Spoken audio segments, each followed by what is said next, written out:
Now, food prices are suffocating consumers at the tolls, and experts say it will worsen.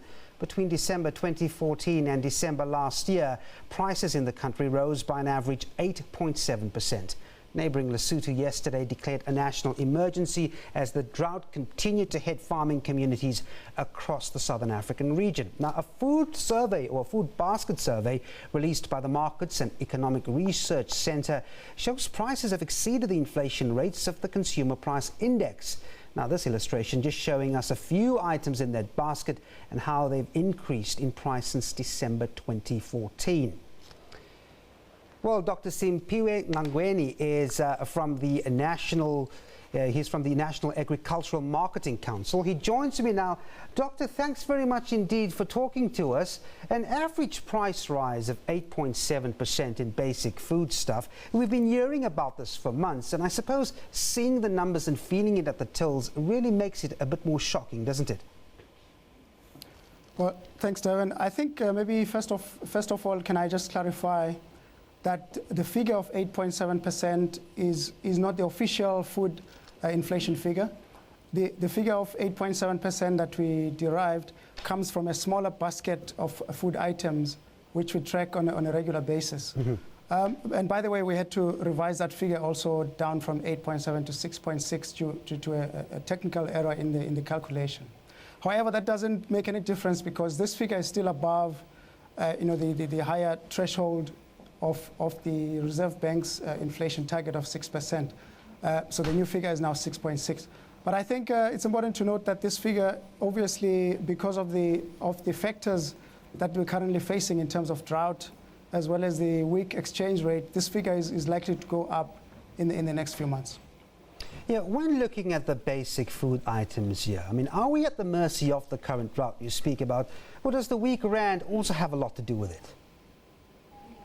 Absolutely. I think because we're operating in a free market system, and we are basically exposed to whatever the markets, the direction that the markets are going.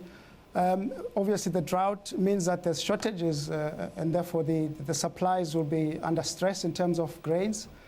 So that's one factor. But the other factor, as you mentioned, is obviously the weak exchange rate, because we are ending up having to import a lot of grains this season. To the tune of about 3 million tons, which will put pressure on food prices. Obviously, at the basic level in terms of commodity prices, which will also be translated into the consumer price that he pays at the supermarket shelf. All right. I want to take a look at that graphic one more time. But when you narrow that basket down to the very, very poor, we see items such as maize. There you go, about 17.5% change from December 2014. Bread alone is sitting around at 10 and 11%. How does it affect that bracket of people? I mean, can they expect things to get worse? Yes, exactly, because what happens is that the poorer consumers, or the poorer segment of the population tends to spend at least half of their budget on food, which means that any increase in food prices will affect them the most. If you compare that to the amount or the percentage of the budget that the richer or the more wealthier households spend, which is about 1% and 2%. So you can see that there's a clear distinction there in terms of who it will affect the most. And this is the poorest consumers. Excuse me. Doctor, what happens if it doesn't rain enough soon? I mean, how does that trickle down into our tills?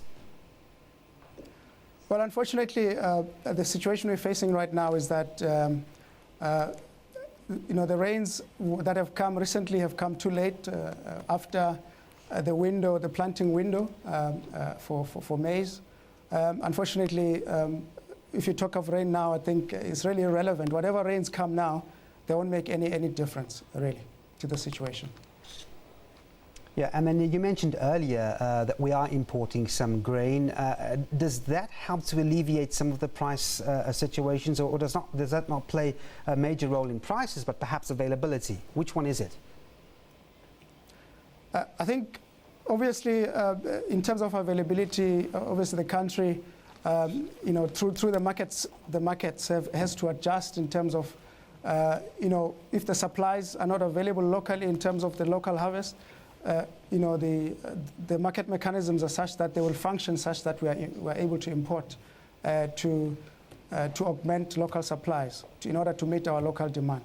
But the unfortunate part of that is that the imports come at a price which basically puts pressure on the prices of local foodstuffs. From the National Agricultural Marketing Council, Dr. Ngangweni, thanks very much indeed for talking to us.